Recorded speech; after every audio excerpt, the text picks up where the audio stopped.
Hello, everyone. Serial killer Jeffrey Dahmer was beaten to death this morning at the state prison in Portage. Patty, he died of massive head injuries. Andrew Bohag joins us now with more on the Dahmer attack. Andrew? Jeff and Patty, Dahmer was pronounced dead at 9:11 this morning in Portage after he was found in a pool of blood in a recreation area bathroom at the prison. Another convicted killer was seriously beaten in the same attack, and the suspect in the beatings is another inmate.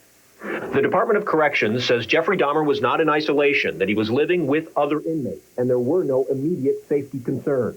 We did not believe that Mr. Dahmer was at undue risk. But this morning at 7:50, Dahmer, along with convicted killer Jesse Anderson and a third inmate, went to a gym area in the prison to clean. There were 2 guards and a supervisor in that area. One of the guards left to get 2 more inmates, and at 8:10, Dahmer was found in a pool of blood in a bathroom. Jesse Anderson was found severely beaten in another bathroom area.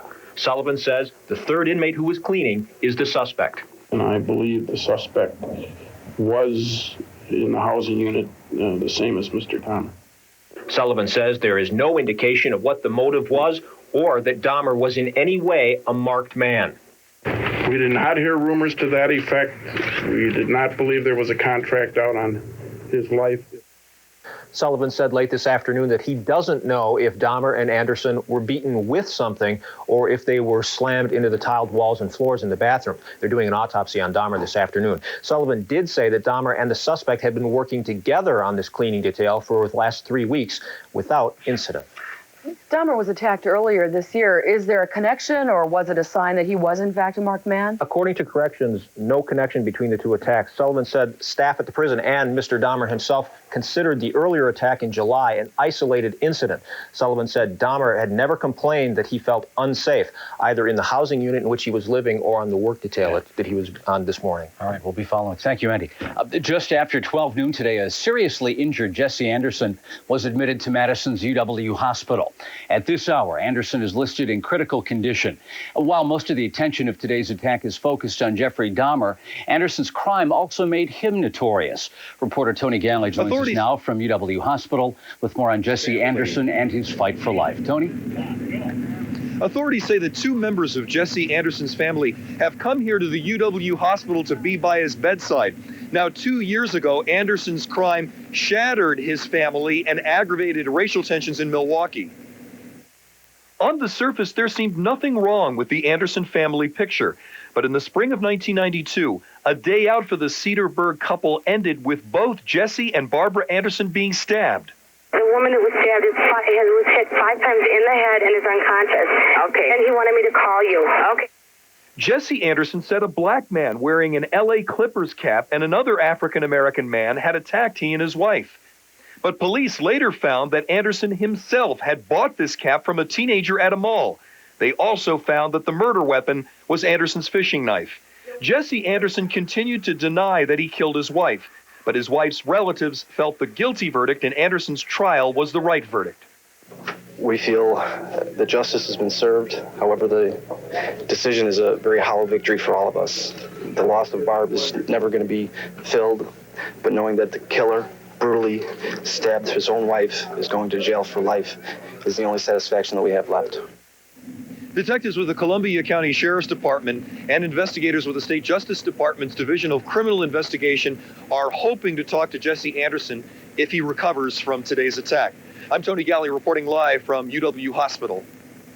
Who did this? Corrections has a suspect. For more on that, let's go to Rachel Kisko in our newsroom. Rachel? Patty, the suspect is an inmate who had been on the same work duty as Jeffrey Dahmer and Jesse Anderson. The past 3 weeks, they all cleaned bathrooms. He and Dahmer lived in the same housing unit. Columbia County Sheriff's officials have not released his name, but we have been told he was sent to the Portage prison in 1992. The only information I can give you, because this is still obviously under investigation, is that he is an inmate who came from Milwaukee County, and he is on for first-degree intentional homicide. Mike Sullivan tells us the suspect was bloody when they got to him this morning, but Patty, they're really not telling us much more than that because of the ongoing investigation. Jill, what has happened to that inmate? Where is he now? Well, he is still in the Portage prison. He is in segregation in a single maximum security cell, and he is the only suspect in this morning's attack. As you probably remember, Jeffrey Dahmer was arrested in the summer of 1991 when police found his apartment full of body parts. In July, Dahmer admitted to killing 17 young men and boys, 16 here in Wisconsin and another in Ohio. In February 1992, he was sentenced to mandatory life in prison for 15 of those counts. News of Dahmer's death comes as a big shock for the families of those victims, but it doesn't begin to end their pain, as Shannon Tager reports. It is impossible to forget the gruesome images of July 1991. Milwaukee police dragging bags of severed human heads and other remains of at least 11 victims, some of them packed in this refrigerator. Dahmer admitted to luring the men to his apartment, killing them, then eating their body parts, crimes that will stay with Milwaukee forever. Terrible as the impact of his killings on Milwaukee were. There is no satisfaction in murder. There is no satisfaction either for the families who lost their loved ones to Dahmer. 31-year-old Anthony Hughes of Madison was one of his victims. His mother said today her grief does not stop with Dahmer's death. He just come into my life and just reaching and just told me, pulled my heart out, just twisted everything apart. And by him being dead, it still don't stop because it was done before he died. Annette Lacey says she'll never recover from losing her brother Oliver. Dead or alive, Dahmer has robbed her of everything. That pain's still there. Okay, because I don't have my brother. I can't talk to him. I can't go see him or nothing. What is your reaction to the news of Jeffrey Dahmer's death? That is tonight's Street Talk.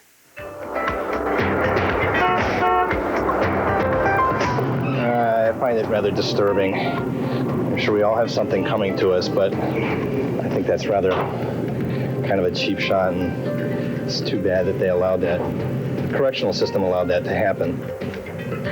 You're not joking. That's really true that happened? Oh my gosh. I think anybody in prison is at risk, especially people who commit those kinds of crimes.